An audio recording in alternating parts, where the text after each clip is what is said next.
सभी व्यूअर्स का हमारे यूट्यूब चैनल लर्न डिप में स्वागत है। आज हम लोग भारत के परिवहन व्यवस्था से रिलेटेड जो भी वस्तुनिष्ठ प्रश्न बच गया था उन सभी बिंदुओं का हम लोग यहाँ पे विस्तारपूर्वक हल देखेंगे तथा इस तरह क्वेश्चंस का हल करेंगे ताकि उससे रिलेटेड अगर कोई भी एग्जाम में प्रश्न पूछा जाए तो उन सभी बिंदुओं को आप आसानी से हल कर पाएँ।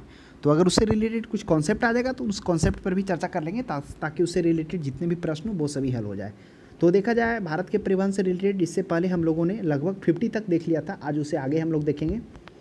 देखा जाए 50 में क्या है, एक बार थोड़ा सा रिकॉल कर लेते हैं। कह रहा 50 में कह रहा है कुल केंद्रीय कर्मचारियों का कितना प्रतिशत भारतीय रेलवे में कार्यरत है। 25%, 30%, 40%, वह हो जाएगा 40%। देखा जाए भारत में कुल केंद्रीय कर्मचारियों की संख्या है कितना, तो केंद्रीय कर्मचारियों की संख्या की बात की जाए तो लगभग 35,941, मतलब यही डाटा है। एग्जैक्ट डाटा तो शायद आरटीआई करने पर भी इसका एग्जैक्ट डाटा नहीं आ पाया है। अगर आप ऐसे है तो एक बार आप देख लेंगे, लगभग वही जो डाटा है 35 लाख के आसपास है। उसमें ये रेलवे के कर्मचारियों का संख्या है उसमें 13,08,000 समथिंग है, यानी यही है लगभग टोटल बोला जाए वही 38 से 40% के बीच है। तो केंद्रीय कर्मचारियों का कितना प्रतिशत भारतीय रेलवे में है, वह 40% है। अब देखिए केंद्रीय कर्मचारियों का जो भारत में प्रति लाख संख्या है, अगर अमेरिका की बात की जाए तो अमेरिका में प्रति लाख लोगों पर 668 व्यक्ति केंद्रीय कर्मचारी हैं, लेकिन वही भारत का अगर निकाला जाए तो प्रति लाख पर 339 व्यक्ति ही केंद्रीय कर्मचारी हैं। नेक्स्ट प्रश्न देखिएगा 51 में करा भारतीय रेलवे के अंतर्गत रेल मार्ग की कुल लंबाई कितना है। अब करा भारतीय रेलवे के अंतर्गत रेल मार्ग की कुल लंबाई, तो भारतीय रेलवे के अंतर्गत रेल मार्ग की कुल लंबाई 67,956 किलोमीटर है। तो 956 नहीं है, ऑप्शन नंबर सिर्फ डी में 67,368 है, क्योंकि पहले का डाटा है। अगर आप लेटेस्ट देखेंगे तो थोड़ा बढ़ा ही मिलेगा, क्योंकि उसका रेलवे का विकास ही हो रहा है, हर जगह फैलाया जा रहा है। आप देखेंगे जिस तरह से पूर्वी राज्यों में नहीं था वो धीरे धीरे वहाँ तक भी पहुँचाया जा रहा है, सिर्फ अभी ये सिक्किम को छोड़कर। नेक्स्ट प्रश्न देखिएगा कोंकण रेलमार्ग निम्नांकित में से किस पर्वत श्रृंखला से होकर गुजरती है, वह हो जाएगा पश्चिमी घाट। अब देखिए पश्चिमी घाट, अब पहले हम लोग जानते हैं कि कोंकण रेलमार्ग है क्या, किन परिस्थितियों में कब इसका स्थापना किया जाता है। कोंकण रेलमार्ग की स्थापना 1998 ईस्वी में कोंकण रेलवे किया जाता है। इसके निर्माण से भारतीय रेलवे में एक महत्वपूर्ण उपलब्धि प्राप्त होती है। यह है जो 760 किलोमीटर का लंबा रेलमार्ग है, जो कहाँ, महाराष्ट्र के रोहा से मंगलूर के बीच को जोड़ता है। मंगलूर कहाँ, ये कर्नाटक में है, तो ध्यान में रखिएगा रोहा को मंगलूर से ये जोड़ता है। इसके निर्माण से, कोंकण रेलवे के निर्माण से महाराष्ट्र, कर्नाटक और गोवा से जो केरल के बीच की दूरी है वह अत्यधिक कम हो गई, इसलिए इसे एक महत्वपूर्ण उपलब्धि के रूप में माना जाता है। तो इसकी जो कुल लंबाई है 760 किलोमीटर में लंबा, और यह जो है पश्चिमी घाट में। ये पश्चिमी घाट क्या था, इसकी चर्चा हम लोगों ने ज्योग्राफी के पिछले वाले क्लासों में किया था कि पश्चिमी घाट जो है पूर्वी घाट की अपेक्षा में यह कुछ ज़्यादा ऊंचा है। जहाँ पूर्वी घाट का औसत ऊंचाई 600 मीटर है, वहीं पश्चिमी घाट का 1000 से 1300 मीटर के बीच में। पश्चिमी घाट का जो सीमा कहाँ से कहाँ तक है, यह ताप्ती नदी के बाएँ छोर से लेकर नीचे कन्याकुमारी के पास, यानी 1600 किलोमीटर की लंबाई में यह विस्तृत है। कौन, ये पश्चिमी घाट, तो ध्यान में रखिएगा। और इसी पश्चिमी घाट में हम लोगों ने देखा था कर्नाटक, महाराष्ट्र, गोवा, पश्चिमी घाट को, उस क्षेत्र को सह्याद्री के नाम से भी जाना जाता है। तो आशा करते हैं आपको पश्चिमी घाट क्लियर हो गया होगा, अपडेट भी हो गया होगा। तो ये कोंकण रेल मार्ग के लिए इसी पर्वत श्रृंखला से होकर गुजरता पश्चिमी घाट, और उसी के अपोजिट में ले लीजिएगा तो वो पूर्वी घाट हो जाएगा। नेक्स्ट देखिए देश में माल परिवहन के लिए निम्नलिखित में से कौन सबसे बड़े माध्यम के रूप में प्रयुक्त किया जाता है। तो देश में माल परिवहन के लिए निम्नलिखित में से कौन सबसे बड़े माध्यम के रूप में प्रयुक्त किया जाता है, तो वह हो जाएगा रेलवे। अब माइंड में उठ रहा होगा कि रेलवे क्यों होगा, तो रेलवे की बात की जाए तो 2020 तक भारत का जो रेल नेटवर्क है, जो सालाना वह 8.09 बिलियन यात्रियों को क्या करता है, ले जाता है, सालाना है। और वही 1.2 बिलियन जो है वह क्या करता है, यह इतना टन माल ढुलाई करता है। तो आप ध्यान में रखेंगे 2020 तक जो भारत का रेल नेटवर्क है वह क्या है, चौथा सबसे बड़ा नेटवर्क के रूप में उभर कर आया है। तो वही करा माल परिवहन में कौन सा जो है वह सबसे बड़ा माध्यम है, वह रेलवे माध्यम करता है, जिसमें से हम लोगों ने माल परिवहन में वही यात्री में जिसमें 8.9 बिलियन के साथ सालाना करता है, और वहीं सालाना 1.2 बिलियन के साथ माल ढुलाई के करता है। अगर भारतीय रेलवे नेटवर्क की बात करें, चौथा है पहला स्थान पर रेलवे नेटवर्क में वह अमेरिका है। अमेरिका में जो रेलवे नेटवर्क की लंबाई पूरा है वह 2.5 लाख है। और दूसरे नंबर पर चीन है, उसमें 2.5 लाख के 1 लाख है। और तीसरा नंबर पर है रसिया है, 85,000 है। और चौथा पर तो भारत है ही है, 67,000 समथिंग के साथ। उसके बाद कनाडा है। तो ध्यान में रखिएगा, हो सकता है प्रश्न कभी आपको देखने को मिल जाए। नेक्स्ट प्रश्न है, पहिए और एक्सिल बनाने वाले रेलवे यूनिट कहाँ अवस्थित है। कह रहा पहिए और एक्सिल, यानी पहिया और उसका जो एक्सिल बनाया जाता है वह कहाँ स्थित है। तो वह स्थित है बंगलुरु के कर्नाटक में। तो इसे हम लोग समझते हैं कि, और ऑप्शन नंबर 1 में देखिए चितरंजन है। चितरंजन क्या है? चितरंजन का चर्चा हम लोगों ने पहले भी किया था कि जो रेल के विद्युत इंजन बनाने के लिए सबसे पुराना कारखाना के रूप में यही चितरंजन है, जो 1950 ईस्वी में स्थापित किया गया था। तो कभी कभी ये भी पूछा जाता है रेल के विद्युत इंजन बनाने का सबसे पुराना कारखाना डीजल इंजन, तो वही ये चितरंजन है। ये चितरंजन है कहाँ? तो ये पश्चिम बंगाल में है। अब आइए हम लोग जानते हैं कि पहिए एक्सिल बनाने के रेलवे यूनिट कहाँ अवस्थित की गई थे। तो यह कर्नाटक के बेंगलुरु में रेल व्हील फैक्ट्री, जो भारतीय रेलवे की एक फैक्ट्री है जिसमें रेल के पहिए और रेल के वैगनों का निर्माण होता है। तो जान लीजिए कहाँ? बेंगलुरु में रेल के पहिए और उसके वैगनों का निर्माण होता है। 1984 में भारतीय रेलवे के लिए पहियों और धुरी बनाने के लिए इसको कब किया गया था? वही 1984 ईस्वी में इसको शुरू किया गया था। तो ध्यान में रखिएगा, पहिए और एक्सिल के लिए बेंगलुरु। नेक्स्ट प्रश्न करा, प्रथम संपर्क क्रांति ट्रेन चली थी। कहाँ कहाँ चला था ट्रेन? दिल्ली से पटना के बीच, दिल्ली से बेंगलुरु के बीच, दिल्ली से सिकंदराबाद के बीच और दिल्ली से चेन्नई के बीच। तो प्रथम संपर्क क्रांति ट्रेन वह कहाँ चला था? आप बताइए, वह किनके बीच में चला था? काफ़ी अच्छा प्रश्न है। नेक्स्ट प्रश्न देखेंगे 56 में करा, निम्नांकित में से कौन संगठन भारत के विभिन्न रेलगाड़ियों में प्रावस्था प्रथा में इंटरनेट और टेलीफोन सुविधाएं प्रबंधित करने से संबंधित है? अब देखिए, ये आपको शायद प्रश्न मालूम होगा, अगर आप कहीं भी रेलवे से यात्रा कर रहे होंगे जहाँ पे वाईफाई सुविधा है तो वहाँ पर रेल वायर कर आता होगा। तो यही रेलटेल निगम है, जो क्या है, भारत की विभिन्न रेलगाड़ियों में प्रावस्था प्रथा में इंटरनेट और टेलीफोन सुविधाएँ प्रबंध करने से संबंधित है। तो वह रेलटेल निगम हो जाएगा। नेक्स्ट प्रश्न देखिएगा, अब कह रहा 57 में कोंकण रेलमार्ग नहीं जोड़ता। बताइए कोंकण रेलमार्ग किसको नहीं जोड़ता? अभी हम लोगों ने चर्चा किया था कि कोंकण रेलमार्ग है क्या। यह कोंकण रेलमार्ग है जो पश्चिमी तट में इसे स्टार्ट किया गया। इस कोंकण रेलमार्ग का स्थापना वर्ष 1998 में किया गया था, जो 760 किलोमीटर की लंबाई की यह कोंकण रेलमार्ग है। इस कोंकण रेलमार्ग को भारतीय रेलवे का एक महत्वपूर्ण उपलब्धि माना जाता है, क्योंकि इसके निर्माण से महाराष्ट्र, कर्नाटक, गोवा से केरल के बीच की दूरी अत्यधिक कम हो गई। तो आपको मालूम होगा मंडगांव कहाँ है? यह मंडगांव गोवा में है। तो आपको यह पता होना चाहिए, मंडगांव जंक्शन कोंकण रेलवे का सबसे बड़ा रेलवे जंक्शन है। तो मंडगांव होगा। रत्नागिरी कहाँ है? रत्नागिरी यह महाराष्ट्र में है। और उसके बाद उडुपी कहाँ? उडुपी भी है, कर्नाटक में है। यही उडुपी में जो प्रसिद्ध कृष्ण मठ और मणिपाल विश्वविद्यालय शहर में आने वाले तीर्थयात्री को यह सेवा प्रदान करता है कोंकण रेलवे। तो यह तीनों जो है वह कोंकण रेलवे मार्ग का जंक्शन है, लेकिन बेलगाम है जो कोंकण रेलवे मार्ग का नहीं, यह भारतीय रेलवे का है। तो ऑप्शन नंबर ए इसका सही जवाब हो जाएगा। नेक्स्ट प्रश्न देखिएगा, पूर्व रेल के बंटवारे के पश्चात हाजीपुर के आंचलिक कार्यालय का नाम क्या हुआ? अब कह रहा पूर्व रेलवे के बंटवारे की बात। तो आइए अब हम लोग समझते हैं कि कब पूर्व रेलवे का बंटवारा करके किया गया और उसका मुख्यालय कहाँ अवस्थित किया गया। बात है 2002 की।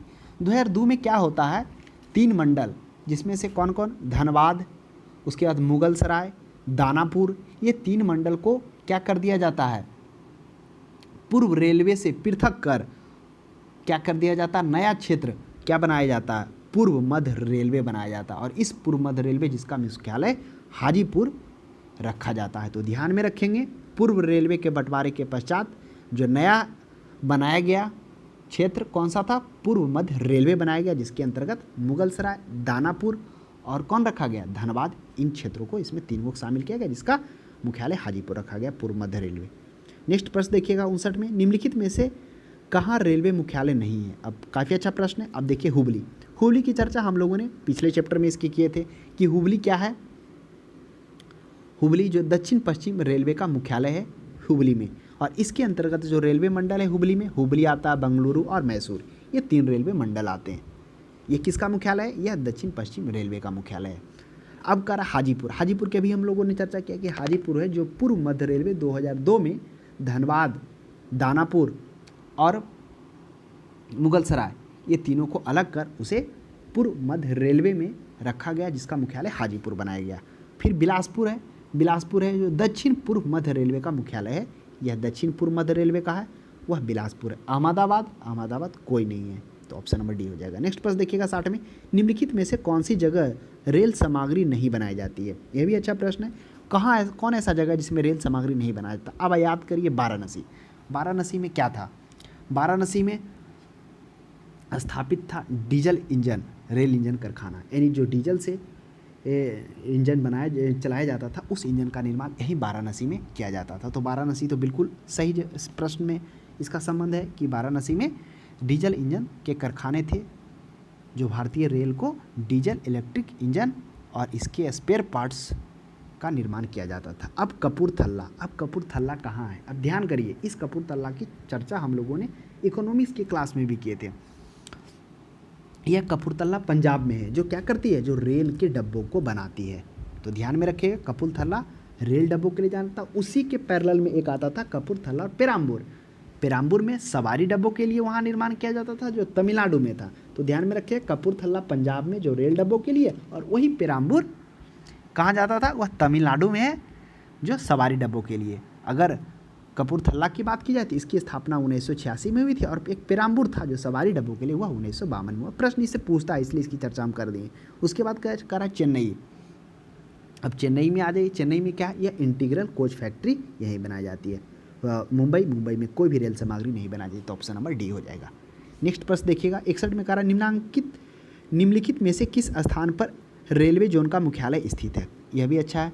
किस जोन पर? कानपुर, लखनऊ, न्यू जलपाईगुड़ी, हाजीपुर। यही हाजीपुर है, जिसकी चर्चा हम लोगों ने अभी की है कि पूर्व रेलवे से बात है कब? 2002 की, जिसमें पूर्व रेलवे से 3 मंडल को, जिसमें तीन मंडल कौन कौन था? धनबाद, मुगलसराय, दानापुर को पृथक कर नया क्षेत्र पूर्व मध्य रेलवे बनाया गया, जिसका मुख्यालय हाजीपुर रखा गया। नेक्स्ट प्रश्न देखिएगा 62 में, अब तक काम में आने वाले विश्व का सबसे पुराना भाप इंजन कौन सा? यह भी काफ़ी इंटरेस्टिंग प्रश्न है। करा सबसे पुराना इंजन, अब याद करिए, वह है फेरिक्विन। कैसे है? जब क्या हुआ था, फेरिक्विन की यह जो है, ये पर्यटन ट्रेन है, बहुत सारे पर्यटन ट्रेन है, सिर्फ ये ऐसे नहीं कि फेरिक्विन है। उसके बाद ये देखिए ना, ध्यान में नहीं आ रहा, 2-3 ट्रेन और है। अच्छा, इसकी चर्चा हम आगे कर देंगे अगर ध्यान में आ जाएगा तो। हाँ देखिए, रॉयल राजस्थान है, महाराजा एक्सप्रेस है, ये सभी डेक्कन ओडिसी, ये सभी क्या पर्यटन ट्रेन है, उसमें भी फेरिक्विन एक आती है। तो फेरिक्विन है, वर्ष 1997 में क्या हुआ था? दिल्ली से अलवर की यात्रा की गई थी। इसमें विश्व का सबसे पुराना इंजन जो फेरिक्विन 1885 ईस्वी में बनाया गया था, वह वाष्प इंजन इसी में लगा हुआ था, जो आज भी काम कर रहा है, और इसका जो नाम है Guinness book of world record में दर्ज कर दिया गया है। तो ध्यान में रखेंगे, अब तक काम में आने वाला विश्व का सबसे पुराना भाप इंजन वह हो जाएगा फेरिक्विन, जिसे कब किया गया था?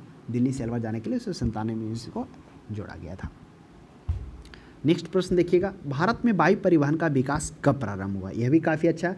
वह समय है वर्ष 1911। यही वर्ष 1911 ईस्वी का समय होता है जब भारत ही नहीं पूरे विश्व में वायु परिवहन का स्टार्ट होता है।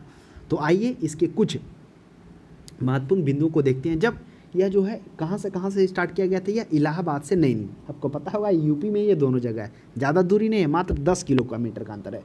तो वही इलाहाबाद से नैनी के बीच 10 किलोमीटर की यात्रा स्टार्ट की गई थी। लेकिन इसमें क्या किया गया था? यात्रियों को लेकर नहीं लिया गया था, उसमें डाक प्रचालन किया गया था, यानी डाक को ले गया था। लगभग बोला जाता है 6500 डाक ले जाया गया था, और जो इसके पायलट थे उस समय वो हेनरी पिकेट इसको चलाए थे। तो यह भी ध्यान में रखिएगा, प्रश्न हो सकता है आपसे पूछे या फिर जानकारी के लिए उपयोगी है। नेक्स्ट प्रश्न देखिएगा 64 में, भारत का प्रथम अंतर्राष्ट्रीय वायु सेवा प्रारंभ की गई। देखिए ये प्रश्न जो है, भारत में प्रथम अंतर्राष्ट्रीय वायु सेवा प्रारंभ की गई कराची से मुंबई या कराची से दिल्ली, ये इसका जवाब आप हमें बताइए। लेकिन जनरली हम आपको बता देते हैं कि जब 1911 ईस्वी में वायु परिवहन का शुरुआत हुआ था, ठीक उसके 1 साल बाद, यानी 1911 में तो इधर स्टार्ट हुआ, यानी 1 साल बाद बात की जाए तो कब? 1912 में भारतीय राज्य सेवा में यूनाइटेड किंगडम स्थित इंपीरियल वायु सेवा के साथ मिलकर क्या हो गया? लंदन, कराची और दिल्ली विमान सेवा शुरू की गई। वही 1915 में टाटा सन्स लिमिटेड ने कराची से मद्रास के मध्य निर्यात ये क्या था, कराची से दिल्ली के बीच, सॉरी कराची और मद्रास के मध्य निर्यात एयरमेल सेवा शुरुआत की थी। फिर 1946 ईस्वी में आपको आगे देखने को मिलेगा कि जो टाटा एयरलाइंस था उसका नाम एयर इंडिया कर दिया गया। तो इसका आप हमें बताइए कि क्या होना चाहिए, जो प्रथम अंतर्राष्ट्रीय सेवा प्रारंभ की गई थी वो कहाँ कहाँ की गई थी। ऑप्शन नेक्स्ट क्वेश्चन में देखेंगे 65 में करा विश्व की प्रथम हवाई डाक सेवा प्रारंभ कब की गई, तो वही होगा। अगर भारत की बात की जाए, अगर विश्व की बात की जाए तो वही वर्ष 1911, यही वर्ष 1911 ईस्वी में होता है, जिसमें पहली बार इलाहाबाद से नैनी के बीच 10 किलोमीटर का यह हवाई जहाज़ चलाया जाता है, जिसमें यात्रियों को नहीं उसमें डाक को ले जाया जाता है, जिसमें बोला जाता है 6500 डाक होते हैं और हेनरी पिकेट इसको चालन करते हैं। नेक्स्ट प्रश्न देखिएगा 66 में विश्व का प्रथम हवाई डाक सेवा की शुरुआत हुई। अब यह देखिए वह कहाँ से कहाँ के बीच, वह इलाहाबाद से नैनी के बीच, कितनी दूरी 10 किलोमीटर की दूरी। कौन इसको परिचालन कर रहे होते हैं, वह हेनरी पिकेट कर रहे होते हैं। भारत का अंतर्राष्ट्रीय विमान सेवा अब कौन है, इंडियन एयरलाइन है, एयर इंडिया है, उसके बाद है एलायंस एयर है, सहारा एयरवे। देखिए अब इसकी कहानी हम आपको समझाते हैं क्या है। इसका सही जवाब होगा देखिए इंडियन एयरलाइन और एयर इंडिया, यह दोनों है, तो एयर इंडिया ही इस प्रश्न का सही जवाब हो जाएगा। क्या है देखिए कहानी थोड़ा समझिए। अभी हम लोगों ने चर्चा की कि वर्ष 1912 में भारतीय राज्य सेवा ने जो है यूनाइटेड किंगडम स्थित जो इंपीरियल वायु सेवा के साथ मिलकर लंदन, कराची, दिल्ली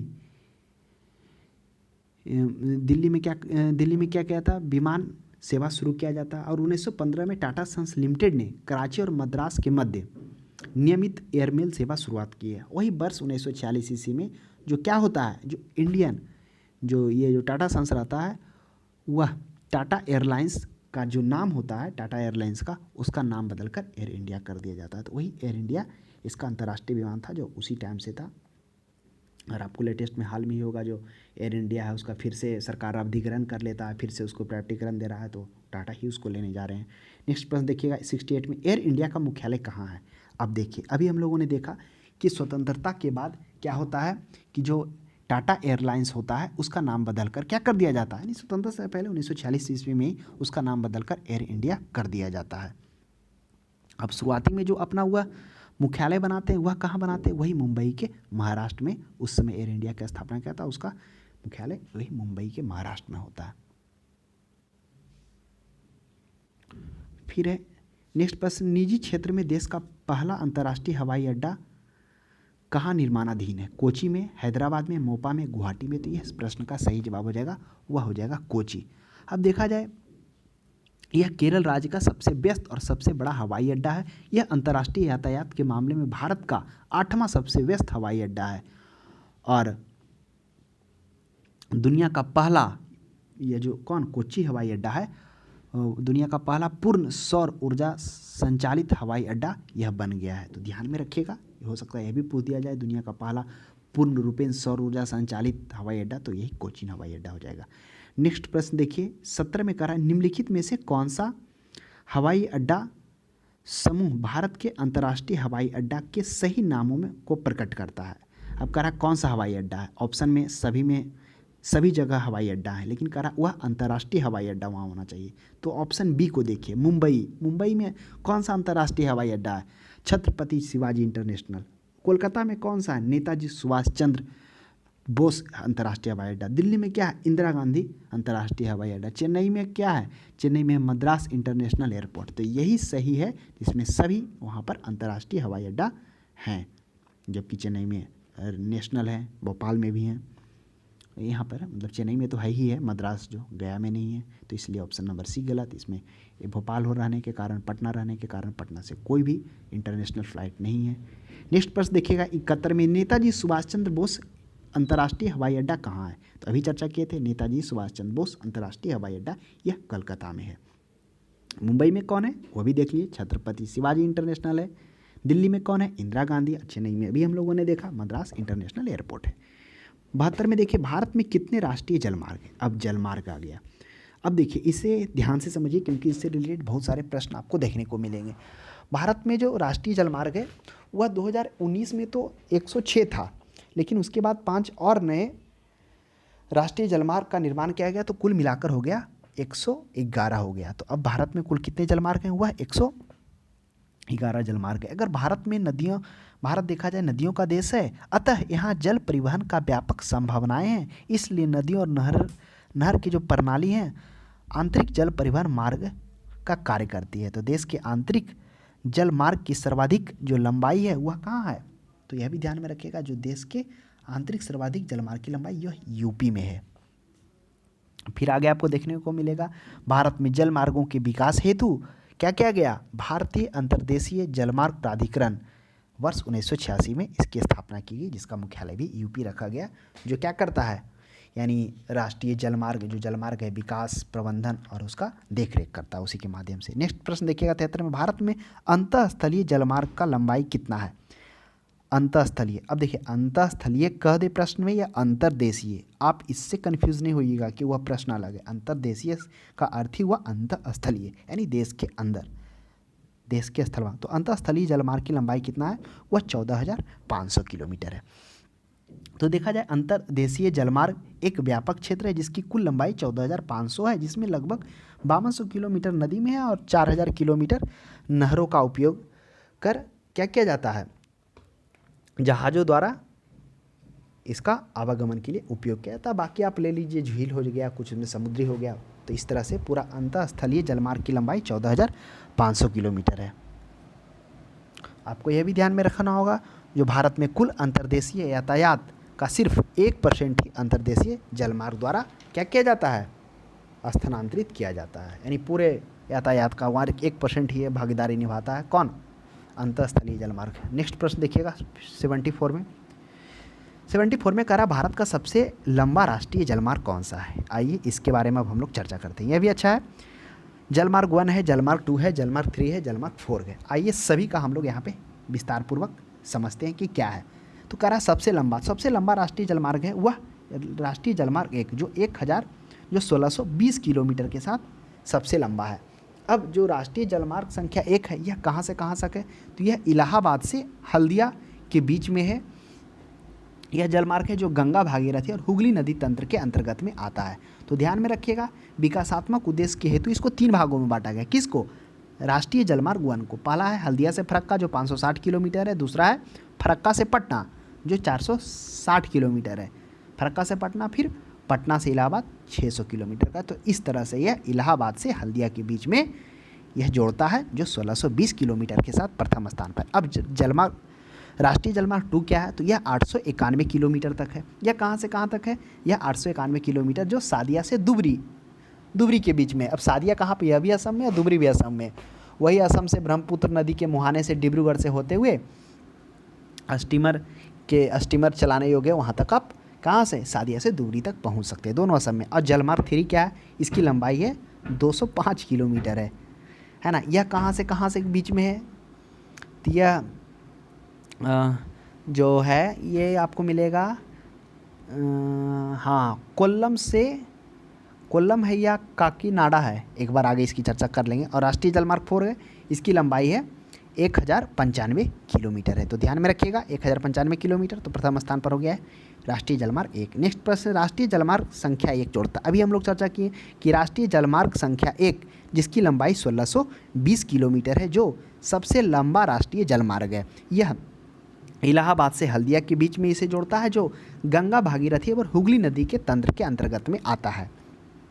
और विकासात्मक के उद्देश्य हेतु इसको 3 भागों में बांटा गया। पहला हम लोगों ने देखा था हल्दिया से फरक्का जो 560 किलोमीटर था, दूसरा हम लोगों ने देखा था फरक्का से पटना जो 460 किलोमीटर था, तीसरा हम लोगों ने देखा मतलब 3 भागों में तीसरा भाग था पटना से इलाहाबाद 600 किलोमीटर। तो इस तरह से वो 1620 किलोमीटर का अपना योगदान देता है। नेक्स्ट प्रश्न देखिएगा सुमेलित करना है। अब क्षेत्र में कह रहा है इधर राष्ट्रीय जलमार्ग है और इधर कहाँ से कहाँ तक है। तो कह रहा है राष्ट्रीय जलमार्ग 1 अभी हम लोगों ने देखा राष्ट्रीय जलमार्ग जो 1620 किलोमीटर की लंबाई के साथ प्रथम स्थान पर सबसे लंबा राष्ट्रीय जलमार्ग है जो कहाँ से? हल्दिया से इलाहाबाद से हल्दिया के बीच को जोड़ता है। यानी इसको भी हम लोगों ने देखा 3 भागों में विकासात्मक उद्देश्य के तहत इसको 3 भागों में बांटा गया। कहाँ से कहाँ? हल्दिया से फरक्का, फिर फरक्का से पटना, फिर पटना से इलाहाबाद, इस तरह से। उसके बाद राष्ट्रीय जलमार्ग 2। अब राष्ट्रीय जलमार्ग 2 जिसकी लंबाई कितना है? यह 891 किलोमीटर के साथ है। अब राष्ट्रीय जलमार्ग 2 कहाँ से कहाँ तक है? यह सादिया से दुबरी के बीच में है। अब ये सादिया है कहाँ, तो सादिया यह भी असम में है, और दुबरी दुबरी यह भी जो है असम में है, तो ध्यान में रखिएगा। अब राष्ट्रीय जलमार्ग जो है 3 है, वह 205 किलोमीटर है। अब यह कहाँ कहाँ के बीच है, जिसकी चर्चा भी हम लोगों ने ऊपर किया था, तो यह कोल्लम से कोट्टापुरम के बीच में है। अब यह कोल्लम कहाँ, यह केरल के पश्चिमी तटीय क्षेत्र में इसका विस्तार है। यह भारत का पहला राष्ट्रीय जलमार्ग है। कौन, यही कोल्लम से कोट्टम राष्ट्रीय जलमार्ग 3, जो सबसे कम ऊंचाई, मतलब अगर पूछ दिया जाए कि पहला राष्ट्रीय जलमार्ग है तो यही जलमार्ग है, जो जिसकी घोषणा 1993 ईस्वी में की गई थी। यहाँ पर 24 घंटा नौकायान उपलब्ध है। अब उसके बाद राष्ट्रीय राजमार्ग 4 क्या है, यह 1095 किलोमीटर है, जो कहाँ से कहाँ तक है, यह काकीनाडा से मरकानम तक है, यानी पांडुचेरी तक है, काकीनाडा के पांडुचेरी तक। नेक्स्ट प्रश्न देखिएगा, 77 में कह रहा भारत के कुल अंतर्राष्ट्रीय व्यापार का कितना प्रतिशत भाग समुद्री मार्ग द्वारा होता है, कितना प्रतिशत भाग समुद्री मार्ग द्वारा होता है, 70, 75, 85 और 95। तो देखिए अब इसे ध्यान से हम लोग समझते हैं। करा कुल व्यापार का कितना प्रतिशत समुद्री मार्ग के द्वारा होता है, तो उस प्रश्न का सही जवाब हो जाएगा, वह हो जाएगा 95। अब कैसे 95 हो जाएगा, देखिए कुल परिवहन में जो इसकी भागीदारी है, कौन, राष्ट्रीय जलमार्ग का मात्र 1% है, और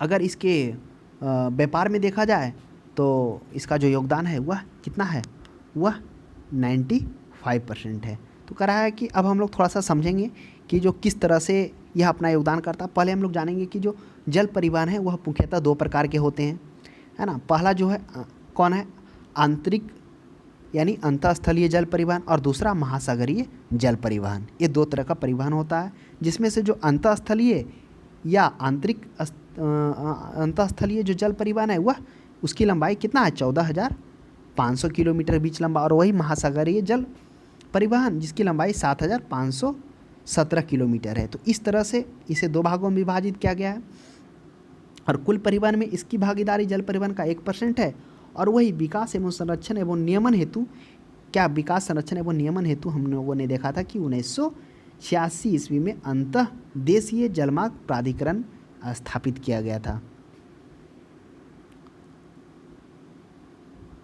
उसके बाद भारत में भार की दृष्टि को लेकर लगभग 95% तथा मूल्य की दृष्टि से 70% विदेशी व्यापार में महासागरीय मार्गों द्वारा किया जाता है। तो इसलिए इस प्रश्न का जो जवाब था वो 95% था। जो अगर देखा जाए कि भार की दृष्टि से लगभग कितना योगदान देता है हुआ 95%, वही मूल्य की दृष्टि से ये 70% विदेशी व्यापार में महासागरीय मार्गों के द्वारा होता है। तो इसलिए इसका सही जवाब हो जाएगा, अंतर्राष्ट्रीय व्यापारी का कितना प्रतिशत समुद्री मार्ग द्वारा होता है, वह 95% इसी के द्वारा होता है। नेक्स्ट प्रश्न देखिएगा, भारत में कितने मुख्य बंदरगाह हैं। अब देखिए अभी हम लोगों ने चर्चा किया था कि जो भारत में है परिवहन, ये जल परिवहन 2 प्रकार का है। कौन कौन, एक है अंतःस्थलीय जलमार्ग और एक है महासागरीय जल परिवहन। तो जो अंतःस्थलीय जल परिवहन है उसके अंतर्गत 14,500 किलोमीटर की लंबाई है, और जो महासागरीय जल परिवहन है वह 7,517 किलोमीटर के बीच में। जिसमें से हम लोगों ने देखा कि जो सबसे ज़्यादा भार की दृष्टि से लगभग 95% तथा मूल्य की दृष्टि से 70% विदेशी व्यापार में महासागरीय मार्गों का योगदान है, जो अभी प्रश्न हम लोगों ने ऊपर देखा था। उसके बाद देखा जाए ये भारत की अगर तट रेखा की बात की जाए तो वह 700 कितना है, 7,517 7,517 किलोमीटर लंबी है, जो भारत में 13 बड़े बंदरगाह और 185 गौण बंदरगाह हैं। तो यही प्रश्न पूछ रहा, भारत में मुख्य बंदरगाह कितने, तो 13 हो जाएगा, और गौण बंदरगाह 185 बंदरगाह। जो बड़े बंदरगाह हैं वह किसके अंडर में है, वह केंद्र सरकार उसकी देखरेख एवं प्रबंधन करती है, जबकि छोटे जो बंदरगाह हैं वह राज्य सरकार के अंतरण यानी उसके नियंत्रण में होता है।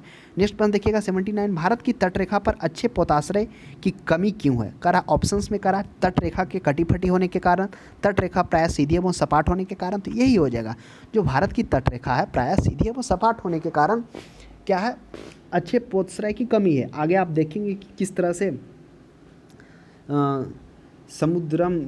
शिव समुद्रम सेतु के एक प्रोजेक्ट के तहत क्या किया जा रहा है, जो मन्नार की खाड़ी और पाक की खाड़ी है उसके बीच में गहरा कर उसे क्या किया जा रहा है, तूतीकोरम और चेन्नई के बीच की दूरियों को कम करने की बात की जा रही है, जो केंद्र सरकार के द्वारा उसे हरी झंडी दे दिया जाता है। तो यही ऑप्शन होगा, भारत की तटरेखा प्राय सीधी एवं सपाट है। नेक्स्ट प्रश्न 80 में निम्नलिखित में से कौन सा बंदरगाह पश्चिमी तट पर नहीं स्थित है। अब देखिए पश्चिमी तट, अब आपको मालूम होगा कि पश्चिमी और पूर्वी तट क्या होता है। अभी हम लोगों ने देखा था पूर्वी तट की अपेक्षा पश्चिमी तट थोड़ा ऊंचा है। पूर्वी तट का जहाँ औसत ऊंचाई 600 मीटर है, वहीं पश्चिमी तट का 1000 से 1300 मीटर है। उसमें से हम लोगों ने देखा जो पश्चिमी तट है वह कहाँ से कहाँ तक फैला हुआ है, उधर ताप्ती नदी के बाएं छोर से लेकर इधर कन्याकुमारी के ये मतलब कन्याकुमारी तक है। 1600 किलोमीटर की लंबाई में यह पश्चिमी द्वीप फैला हुआ है। अब वहीं आपके माइंड में होगा कि पूर्वी द्वीप कितना मीटर के ऊंचाई में फैला हुआ है, तो यह वो तो इधर 1600 है, तो इधर आप मान लीजिए 1800 किलोमीटर की लंबाई है पूर्वी द्वीप का। तो कह रहा पश्चिमी तट पर स्थित नहीं है। तो पश्चिमी तट पर अब इधर पश्चिम में आ गया। पश्चिमी तट में कौन, कांडला स्थित बिल्कुल है। मुंबई बिल्कुल पश्चिमी तट पर स्थित है। मंगलोर और एन्नोर बच गया। अब देखिए मंगलोर कहाँ है और एन्नोर कहाँ है।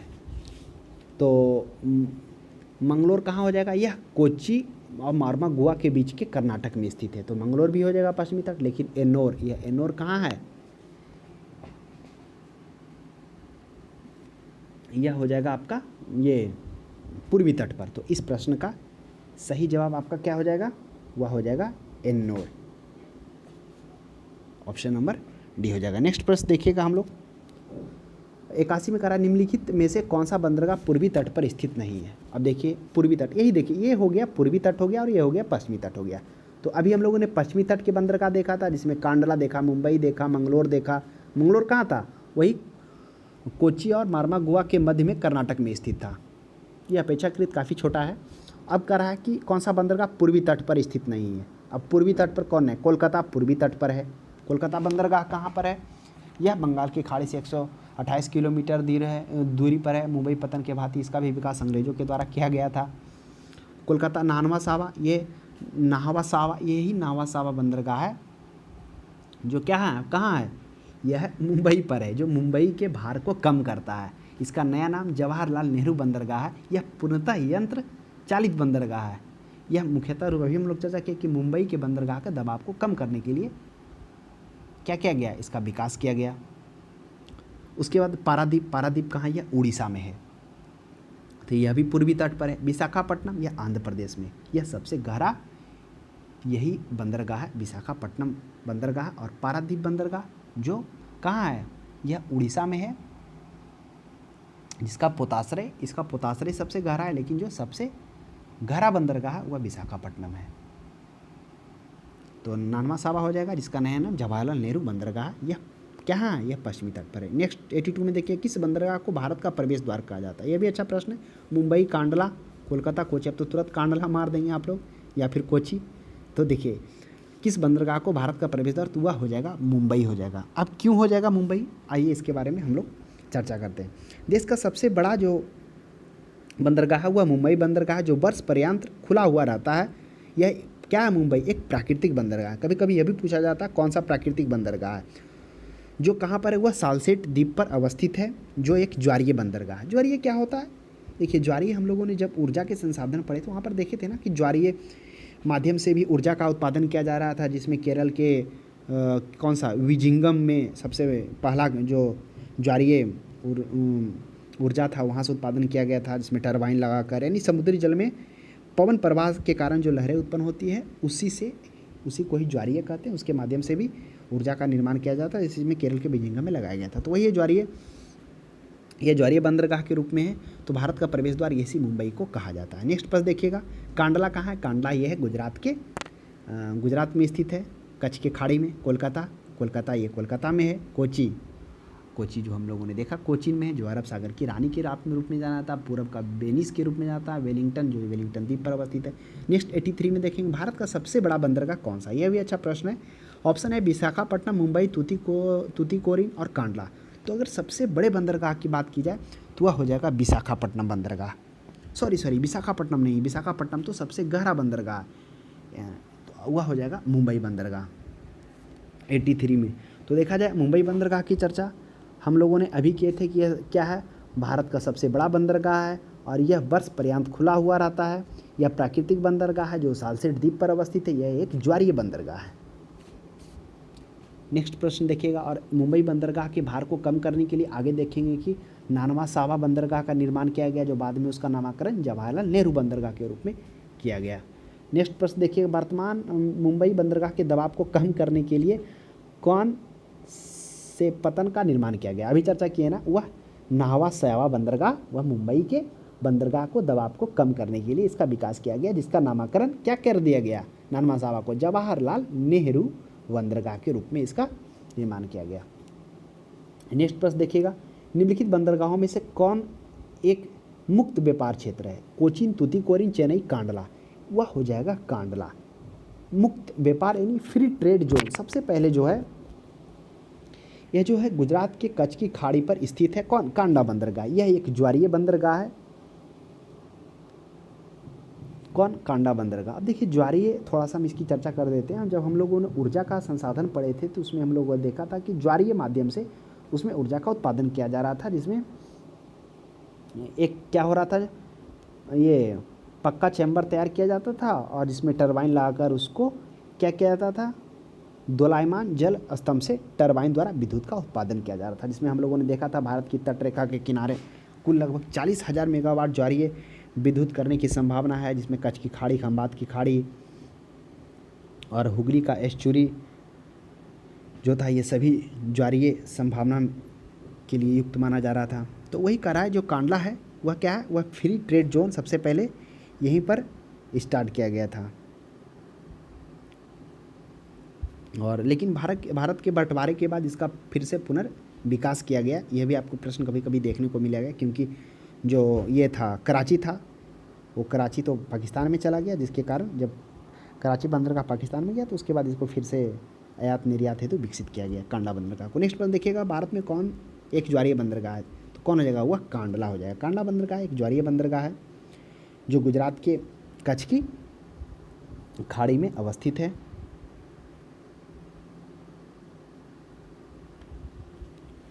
नेक्स्ट प्रश्न देखिएगा, स्वतंत्रता के बाद विकसित किया जाने वाला पहला पतन कौन था? यही है, कांडला हो जाएगा। स्वतंत्रता के बाद क्या होता है स्वतंत्रता के समय में, देखिए समझिए, भारत के बंटवारे के बाद जब कराची बंदरगाह पाकिस्तान में चला जाता है तो आयात निर्यात हेतु फिर से विकास किया जाता है। वही 4 अक्टूबर 2017 को फिर से कांडला बंदरगाह का नाम बदलकर क्या कर दिया जाता है? दीनदयाल बंदरगाह कर दिया जाता है। तो प्रश्न आपको यह भी देखने को मिलेगा कि दीनदयाल बंदरगाह कौन है? तो वही कांडला बंदरगाह को दीनदयाल, जिसका नामकरण 2000 कब किया गया? 2017 में किया गया। नेक्स्ट प्रश्न देखिएगा, 88 में निम्नलिखित में से कौन सा बंदरगाह ज्वारी नदी के एस्चुरी पर स्थित है? अब देखिए एस्चुरी क्या होता है, पहले एस्चुरी को समझ लीजिए, नहीं तो आप क्वेश्चंस ऐसे कंफ्यूज करते रहेंगे। एस्चुरी और डेल्टा में क्या अंतर है? एस्चुरी जो होता है, जब नदियों का पानी समुद्र में आकर मिलता है तो वह बिना कोई जैसे जब नदियों का पानी समुद्र में आकर मिलती है तो वहाँ डेल्टा बनाती है, कोई एस्चुरी बनाता है। एस्चुरी मतलब हो गया वह कोई भी धाराएं द्वारा नहीं काटेगा, डायरेक्ट आकर मिल जाएगा, वह एस्चुरी हो गया। और जब डेल्टा बनाएगा तब वह नदी का पानी क्या हो जाएगा, वह धाराएं निर्मित करेगा, यानी धारा निर्माण करेगा। इधर से भी कट कर आ जाएगा, इधर से भी कट कर, इधर से भी, यानी कहने का मतलब जो डेल्टा होता है वह अपने साथ जो गाद लेकर आती है, तो वह जब वह समुद्र में मिलती है तो उस समय वह उसको ढोने में असमर्थ होती है। ये असमर्थ के कारण उसे काट काट कर वह ऊंचाई तक काट कर वहाँ से धाराएं निर्माण कर धाराएं की तरह मिल जाती है, जो डेल्टा कहलाती है। लेकिन एस्चुरी जो होती है वह बिना कोई धाराएं निर्माण किए वह डायरेक्ट जाकर तीव्र गति से क्या करती है, समुद्र में मिल जाती है। तो वही करा है कि ज्वारी नदी का एस्चुरी पर स्थित है, वह कौन सा है? तो क्या हो जाएगा, उसका सही जवाब हो जाएगा, वह हो जाएगा मारमा गाँव। यही है मारमा गाँव जो ज्वारी नदी पर अवस्थित है। ज्वारी नदी कहाँ? गोवा में। तो ध्यान दीजिएगा, गोवा की ज्वारी नदी एस्चुरी में स्थित है। यह बंदरगाह वर्ष 1970 तक देश का सबसे बड़ा निर्यात आधारित बंदरगाह था, क्योंकि पूर्व में जापान को लौह निर्यात यही करता था। लेकिन बाद में तो अब तो लौह निर्यात नहीं, सीमेंट, उर्वरक, कॉफ़ी इत्यादि करता है। जैसे देखिए मारमा गोवा पतन स्थित है, अभी हम लोगों ने देखा मारमा गोवा पतन वह गोवा में अवस्थित है। जो कहाँ है मारमा गोवा? यह ज्वारी नदी पर अवस्थित है, जो एस्चुरी यानी ज्वारनद मुख पर अवस्थित है। नेक्स्ट प्रश्न देखिएगा 90 में भारत के निम्नलिखित बंदरगाहों में से कौन सा एक उड़ीसा तट पर अवस्थित है? कौन सा एक? हल्दिया है, मुंबई है, पारादीप है, विशाखापट्टनम है। तो कौन सा है जो उड़ीसा तट पर? तो वह पारादीप बंदरगाह है। यही है, यह उड़ीसा राज्य के कटक से 100 किलोमीटर की दूरी महानदी की डेल्टा पर। देखिए आ गया ना डेल्टा, डेल्टा हो गया नहीं, जो अपने साथ जो गाद लाया उस गाद को ले जाने में वह असमर्थ होने के कारण वह पानी वहाँ पर क्या करती है? काट काट इस तरह से वह धाराएं निर्माण कर लेती है, यानी काट काट कर उसके बगल से निकल जाती है, वह से दलदल भी हो जाता है। तो वह हो जाएगा, क्या हो जाएगा? ज्वारी नदी पर उड़ीसा में, तो वह हो जाएगा पारादीप हो जाएगा। नेक्स्ट पर देखिएगा पारादीप बंदरगाह किस राज्य में है? तो पारादीप बंदरगाह वह उड़ीसा राज्य में अवस्थित है, जिसकी चर्चा हम लोगों ने भी की है, जो कटक से 100 किलोमीटर की दूरी महानदी के डेल्टा पर अवस्थित। यहाँ से मुख्यतः जापान को कच्चा लोहा निर्यात किया जाता था। यह निर्यात प्रधान बंदरगाह था जो जिसका पोताश्रय क्या है? पारादीप बंदरगाह का गहरा है, सिर्फ पोताश्रय गहरा है इसका, और बंदरगाह जो गहरा है वह विशाखापट्टनम है। नेक्स्ट देखिएगा 92 में, 92 में कह रहा भारत का सबसे गहरा और स्थलबद्ध सुरक्षित बंदरगाह कौन सा है? कह रहा भारत का सबसे गहरा और स्थलबद्ध सुरक्षित बंदरगाह, तो सबसे गहरा और स्थलबद्ध कौन सा हो जाएगा? कांडा हो जाएगा, विशाखापट्टनम, मुंबई, पारादीप। तो सबसे गहरा और स्थलबद्ध हुआ हो जाएगा विशाखापट्टनम हो जाएगा, जिसकी चर्चा हम लोगों ने पहले भी किया कि अगर सबसे गहरा बंदरगाह की बात की जाए तो वह विशाखापट्टनम हो जाएगा, और लेकिन जिसका पोताश्रय गहरा वह पारादीप है। तो थोड़ा सा हम लोग जान लेते हैं इसके बारे में। विशाखापट्टनम जो है काकीनाड़ तट पर आंध्र प्रदेश में स्थित यह बंदरगाह है। इसके पास में पोत निर्माण व मरम्मत उद्योग भी स्थित है, क्योंकि इसे प्रश्न कभी कभी देखने को भी मिलता है कि पोत निर्माण और मरम्मत उद्योग कहाँ है? तो विशाखापट्टनम इसी के पास में। यहाँ से लौह अयस्क पेट्रोलियम उत्पाद उर्वरक है। तो आपको यह मालूम होगा कि सबसे गहरा बंदरगाह भी यही माना जाता है। और आपको यह भी मालूम होगा बैलाडीला वही क्षेत्र है जिसकी चर्चा हम लोगों ने खनिज संसाधन में किया था, जिसमें से हम लोगों ने देखा था बैलाडीला क्षेत्र से जहाँ पर उच्चतम कोटि का क्या लौह अयस्क पाया जाता है, हेमेटाइट अयस्क, वहीं से बैलाडीला क्षेत्र से अयस्क का निर्यात किया जाता है। यही विशाखापट्टनम था जहाँ से जापान और दक्षिण कोरिया को निर्यात किया जा रहा था लौह अयस्क। नेक्स्ट प्रश्न देखिएगा 53 में डॉल्फिन नोज नामक चट्टान के पीछे कौन सा बंदरगाह स्थित है? यह भी अच्छा प्रश्न है। अब आपके माइंड में उठागा कि डॉल्फिन नोज क्या है। देखिए इसे हम लोग समझते हैं। क्या है कि जो विशाखापट्टनम का पोताश्रय है उसके मुख पर डॉल्फिन नोज नामक एक पहाड़ी के समुद्र में निकले होने के कारण, जो पहाड़ी है मतलब उसके नुकीला भाग समुद्र में निकले होने के कारण यह तूफानों से स्वतः सुरक्षित है, और इस बंदरगाह से आयात से अधिक यहाँ से निर्यात किया जाता है। इसलिए डॉल्फिन नोज नामक चट्टान के पीछे बंदरगाह स्थित है, वह विशाखापट्टनम है, जिसको जो स्वतः ही वह सुरक्षा प्रदान करती है तूफानों से। उसका नोक निकला हुआ है, इसके कारण से डॉल्फिन नोज कहा जाता है। भारत का कृत्रिम बंदरगाह कौन सा है? तो भारत का कृत्रिम बंदरगाह कांडला, मंगलोर, चेन्नई और हल्दिया, तो वह हो जाएगा चेन्नई बंदरगाह। कैसे? चेन्नई बंदरगाह भारत का तो सबसे प्राचीनतम बंदरगाह है ही है। इसे वर्ष 1875 ईस्वी में इसे निर्माण किया गया था। पानी की कमी होने के कारण पहले बड़े जलयान तट तक नहीं आ पाते थे, बाद में कृत्रिम रूप से इसे गहरा किया गया, और बाद में आपको यह भी देखने को मिलेगा क्या कि यह कृत्रिम बंदरगाह को समुद्र में इसकी जो अवस्थिति खुले होने के कारण क्या होता है, लहरों से इसको काफ़ी हानि होता था, जिसके कारण इससे बचने के लिए 3 किलोमीटर की दूरी पर लगभग 914 मीटर ऊंचाई का क्या किया गया, दीवार बना दिया गया ताकि वो लहरें जहाज को कम नुकसान पहुंचा पाए। तो ये भी आगे प्रश्न देखने को मिलेगा कि कौन सा बंदरगाह खुला सागरीय बंदरगाह है। नेक्स्ट प्रश्न 95 में देखिएगा निम्न में से कौन सा कथन असत्य है? अब मुंबई देश का सबसे बड़ा बंदरगाह, यह भी बिल्कुल सही बात है कि जो मुंबई है वह क्या है, देश का सबसे बड़ा बंदरगाह है जो वर्ष भर खुला रहता है। यह एक प्राकृतिक बंदरगाह है जो सालसेट द्वीप पर है। कांडला यह एक ज्वारीय बंदरगाह है, बिल्कुल सही बात है। यह एक कांडला जो है कहाँ है, गुजरात के कच्छ की खाड़ी में अवस्थित है। यह एक क्या है, यह एक ज्वारीय बंदरगाह है।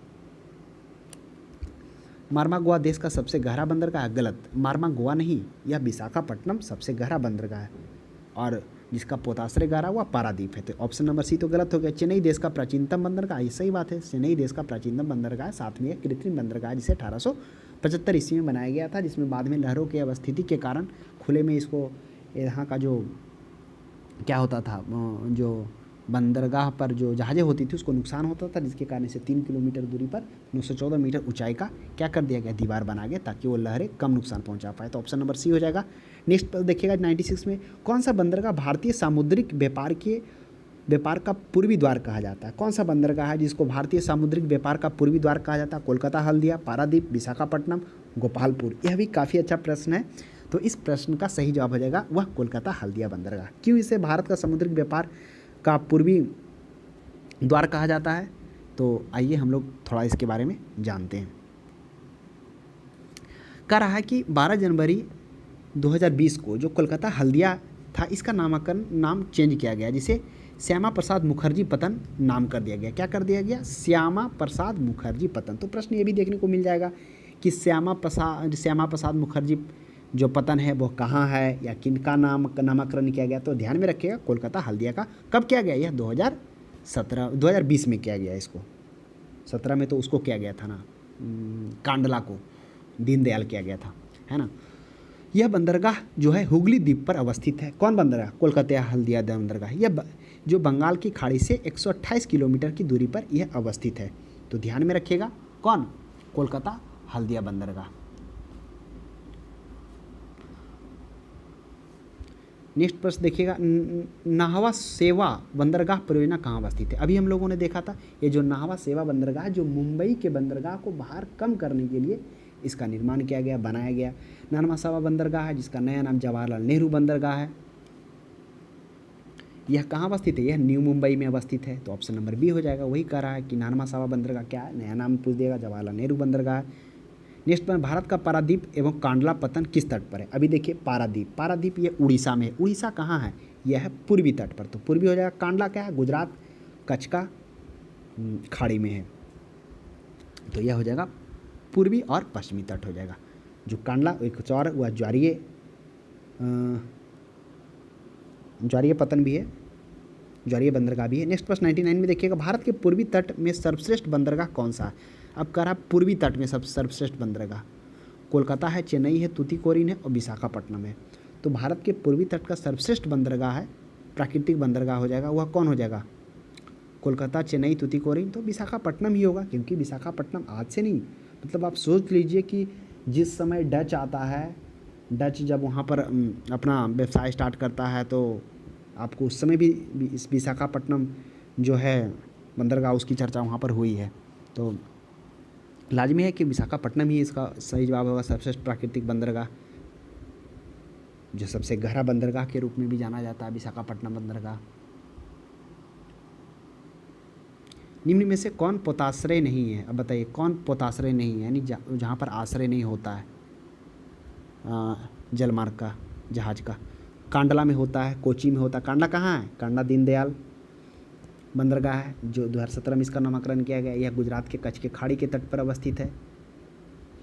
यह फ्री ट्रेड जोन वाला क्षेत्र भी है। यह भी प्रश्न देखने को मिला है, सबसे पहला फ्री व्यापार जोन कहाँ स्थापित किया? कांडला बंदरगाह में किया गया। कोच्चि कहाँ था? कोच्चि हम लोगों ने देख लिया, जो अरब सागर की रानी के रूप में जाना जाता था, के नाम से लोकप्रिय है। और यह कहाँ है? यह पूरब के वेनिस के नाम से भी जाना जाता है, जो वेलिंगटन द्वीप पर अवस्थित है। उसके बाद बंगलुरु और बचा मंगलोर। तो बंगलुरु तो कोई नहीं है, लेकिन मंगलोर क्या है जो हम लोगों ने देखा था, मारमागुआ हुआ कोच्चि के मध्य कर्नाटक में अवस्थित था। न्यू मंगलोर जो सबसे छोटा, अपेक्षाकृत छोटा है। तो यही हो जाएगा, ऑप्शन नंबर सी हो जाएगा, जो पोताश्रय बंगलुरु में नहीं है। नेक्स्ट कोलकाता में देखिए, कोलकाता किस प्रकार का बंदरगाह है? तो कोलकाता एक प्रकार का नदीय बंदरगाह है। अब आइए थोड़ा सा जान लेते हैं। यह बंदरगाह हुगली नदी पर अवस्थित है। कौन? कोलकाता बंदरगाह, जो अभी देखे थे ना कोलकाता हल्दिया, तो वही है। कोलकाता है जो हुगली नदी पर अवस्थित है, बंगाल की खाड़ी से 128 किलोमीटर की दूरी पर है। यह मुंबई पतन की भांति जो है इसका विकास भी अंग्रेजों के द्वारा किया गया था। तो ध्यान में रखिएगा, जो कोलकाता बंदरगाह है वह क्या है? नदीय बंदरगाह है। कोलकाता से यह कितना दूर? कोलकाता से मात्र 64 किलोमीटर की दूरी पर है यह। नेक्स्ट प्रश्न देखिएगा 102 में, सेतु समुद्रम सिप कनाल प्रोजेक्ट से चेन्नई और तूतीकोरन के बीच कितनी समुद्री मील की दूरी कम हो जाने की संभावना है? देखिए करा सेतु समुद्रम सिप कनाल, यह काफ़ी अच्छा प्रश्न है, आइए इसे समझते हैं हम लोग। करा सेतु समुद्रम सिप कनाल प्रोजेक्ट है क्या? तो यह जो सेतु समुद्रम सिप कनाल प्रोजेक्ट है, यह 19 मई 2005 को केंद्र सरकार के द्वारा इसे हरी झंडी दिया जाता है। ये सेतु समुद्रम शिप कनाल प्रोजेक्ट जो है, इस प्रोजेक्ट से जो है लंका के उत्तर में जल को गहरा कर मन्नार की खाड़ी ये देखिए, भारत हो गया, श्रीलंका हो गया, मन्नार की खाड़ी और पाक की खाड़ी, और वही मन्नार की खाड़ी और पाक की खाड़ी के आर पार नौवहन योग नहर बनाकर अरब सागर के साथ बंगाल की खाड़ी को जोड़ा जाएगा। यही इसका था सेतु समुद्रम का। कारण क्या था कि इसके जो क्षेत्र थे कौन, मन्नार की खाड़ी और पाक की खाड़ी, वह उबड़ खाबड़ थे, जिसके कारण वह पार नहीं कर पाता था, श्रीलंका से घूम कर जाना करना पड़ता, जिससे लगभग बोला जाता है कि मतलब 424 मील अत्यधिक दूरी तय करना पड़ता था, यानी 780 किलोमीटर के लगभग। तो वही हो गया सेतु समुद्रम कनाल प्रोजेक्ट। चेन्नई और तूतीकोरन के बीच कितनी मील की दूरी कम हो गई, तो 324 होना चाहिए, 334 दिया हुआ है, यही होगा, वही 780 किलोमीटर, लगभग 30 घंटे का समय बचेगा। कारण वही होता है कि काफ़ी उथल पुथल होता है, जिसके कारण इसमें योजना बनाया गया, क्या करके उसको गहरा करके क्या किया जाएगा, गहरा कर उसे प्रादेशिक जल होते हुए उसको क्या कर दिया जाएगा, सीधे मार्ग से पूर्वी और पश्चिमी तट के बीच आवाजाही कर सकेंगे, यानी श्रीलंका को पार नहीं करना पड़ेगा। ऐसे क्या होना पड़ता था, श्रीलंका को पार करके जाना पड़ता था, जिससे इतना ज़्यादा लगता था, तो जो समय बचेगा और जल्दी ही पहुंच जाएगा। नेक्स्ट बात देखिएगा, गंगा नदी के निम्न में से किस भाग को राष्ट्रीय जलमार्ग घोषित किया गया। तो कह रहा है कि गंगा नदी के किस भाग को, तो वह हो जाएगा इलाहाबाद से हल्दिया। अभी हम लोगों ने देखा था जो राष्ट्रीय जलमार्ग 1 था इलाहाबाद से हल्दिया, जो 1000 कितना किलोमीटर, 1620 किलोमीटर के में फैला हुआ था, इलाहाबाद से हल्दिया। तो इसका हो जाएगा ऑप्शन नंबर 1 हो जाएगा, इलाहाबाद से हल्दिया हो जाएगा। जो कौन कौन था, यह गंगा भागीरथी और हुगली होते हुए था, जिसको विकासात्मक रूप से 3 भागों में विभाजित किया गया था। कहाँ से किया गया था, हल्दिया से फरक्का, फरक्का से पटना, पटना से इलाहाबाद। नेक्स्ट है, निम्नलिखित में से देश का सबसे लंबा आंतरिक जलमार्ग कौन सा है। अब कह रहा है सबसे लंबा आंतरिक जलमार्ग कौन सा है, तो वही होगा इलाहाबाद से हल्दिया है। यह क्या है, राष्ट्रीय जलमार्ग 1 में जो 1620 किलोमीटर का जो सबसे लंबा जलमार्ग है, जिसको विकासात्मक रूप से 3 भागों में इसको विभाजित किया गया था। कहाँ, हल्दिया से फरक्का, फरक्का से पटना, पटना से इलाहाबाद। नेक्स्ट, जवाहरलाल नेहरू बंदरगाह कहाँ पर अवस्थित है। अब बताइए कि जवाहरलाल नेहरू बंदरगाह का किसको नाम दिया गया, यह दिया गया जवाहरलाल नेहरू बंदरगाह नावा सेवा बंदरगाह को। तो नावा सेवा बंदरगाह कहाँ था, वह मुंबई में था। वह क्यों बनाया गया, वह मुंबई के बंदरगाह के दबाव को कम करने के लिए आधुनिक शैली से इसका विकास किया गया, जो मुंबई में, वही न्यू मुंबई में अवस्थित है नावा सेवा बंदरगाह। नेक्स्ट प्रश्न देखिए 104 में, भारत में निम्नलिखित राज्यों में से कौन रेल सेवा से वंचित है। बहुत ही अच्छा प्रश्न है। कौन सा ऐसा राज्य जहाँ पर रेल सेवा भी नहीं पहुँचा, त्रिपुरा में पहुँच गया है। बात की जाए त्रिपुरा में तो ब्रॉड लाइन पहुँच चुका है, यानी ब्रॉड गेज। अरुणाचल प्रदेश की बात की जाए तो असम के डेकर गांव है, वहाँ से अरुणाचल प्रदेश के ईटानगर में 2014 में यहाँ पर रेलवे स्टार्ट किया गया। मिजोरम की बात की जाए तो मिजोरम भी 2014 में भैराबी से जो मिजोरम का शिलोंग वहाँ पर चल रहा है, लेकिन सिक्किम में अभी तक क्या है, रेल मार्ग सेवा वंचित है। नेक्स्ट प्रश्न देखिएगा साथ में, कह रहा है यदि किसी पोत को चेन्नई से कोचीन जाना हो तो पाक जलडमरू मध्य को पार करते हुए जाने के बजाय श्रीलंका का चक्कर लगाकर जाना पड़ता था, क्यों। देखिए इसी के लिए ना कौन सा प्रोजेक्ट चलाया गया, सेतु समुद्रम शिप करनाल प्रोजेक्ट। इस प्रोजेक्ट के तहत क्या कर दिया गया, जो मन्नार की खाड़ी है और पाक की खाड़ी के बीच को गहरा कर क्या कर दिया गया, वहाँ से पोताश्रय को निकालने का योजना प्रोजेक्ट बनाया गया। ऐसे क्या होना पड़ता था, श्रीलंका को पार यानी श्रीलंका को पार कर जाना पड़ता था, जिससे वही लगभग 780 किलोमीटर का ज़्यादा दूरी, यानी 30 घंटे का समय ज़्यादा लग जाता था। तो वही कराहा का चक्कर ला कर जाना पड़ता था, क्यों, क्योंकि यह काफ़ी उथला है, इसमें पोत इसे पार नहीं कर सकते हैं। तो इसीलिए क्या कौन सा प्रोजेक्ट हाल में केंद्र सरकार द्वारा चलाया गया, सेतु समुद्रम परियोजना चलाया गया। 19 मई 2005 को केंद्र सरकार द्वारा हरी झंडी दिया गया। नेक्स्ट प्रश्न देखिएगा 107 तक हम लोगों ने देख लिया। 108 में देखेंगे, निम्नलिखित में से कौन सा एक भारत का प्राकृतिक बंदरगाह नहीं है। कौन सा प्राकृतिक बंदरगाह नहीं, कांडला प्राकृतिक बंदरगाह है, चेन्नई चले रहेंगे, पारादीप भी प्राकृतिक बंदरगाह जो उड़ीसा में है, जिसका पोताश्रय गहरा है। मुंबई सबसे बड़ा बंदरगाह के रूप में जाना जाता है, मुंबई बंदरगाह है जो साल से द्वीप पर। चेन्नई बंदरगाह यह प्राकृतिक नहीं है, यह कृत्रिम रूप से जिसे 1875 ईस्वी में बनाया गया था। तो ध्यान में रखिएगा सबसे प्राचीनतम बंदरगाह है। जो आगे हम लोग देखेंगे कि यह जो है खुला सागरीय बंदरगाह है, जिसके कारण यहाँ के पोताश्रय जो होता था उसको क्षति होता था, हानि होता था, जिसके कारण तट से 3 किलोमीटर की दूरी पर 914 मीटर का बांध भी बनाया गया ताकि लहरें उसको कम नुकसान पहुँचा सके। नेक्स्ट प्रश्न है सेतु समुद्रम परियोजना जिन्हें जोड़ती है। देखिए सेतु समुद्रम से 3 प्रश्न कि क्यों बनाया गया, कब स्टार्ट किया गया, क्या था। तो यही सेतु समुद्रम जो परियोजना था यह 19 मई 2005 को केंद्र सरकार द्वारा इसे हरी झंडी दिया गया। इसमें से क्या किया गया, तूतीकोरिन जो तमिलनाडु का तूतीकोरिन और चेन्नई है उसके बीच की दूरी को कम किया गया। ऐसे श्रीलंका से घूम कर जाना पड़ता था। क्यों? क्योंकि जो मन्नार की खाड़ी और पाक की खाड़ी था वह काफ़ी उथला पुथला था, जिसे पोत पार नहीं कर पाता था, और इस प्रोजेक्ट के तहत इसे गहरा कर उस योग बनाया गया ताकि पोत इसे पार कर सके। तो वही मन्नार की खाड़ी और पाक की खाड़ी के बीच में। नेक्स्ट प्रश्न 110 में देखिएगा, निम्नलिखित में से कौन सा गुजरात का बंदरगाह कस्बा नहीं है। तो इतना ही रहने दीजिए, अब बाकी नेक्स्ट हम लोग देखेंगे अगले क्लास में जो कुछ शेष प्रश्न बच गया है। तो आज के लिए इतना ही। आपको यह क्लास कैसा लगा आप कमेंट बॉक्स में ज़रूर बताएं। तब तक को हमारे क्लास को देखने के लिए धन्यवाद।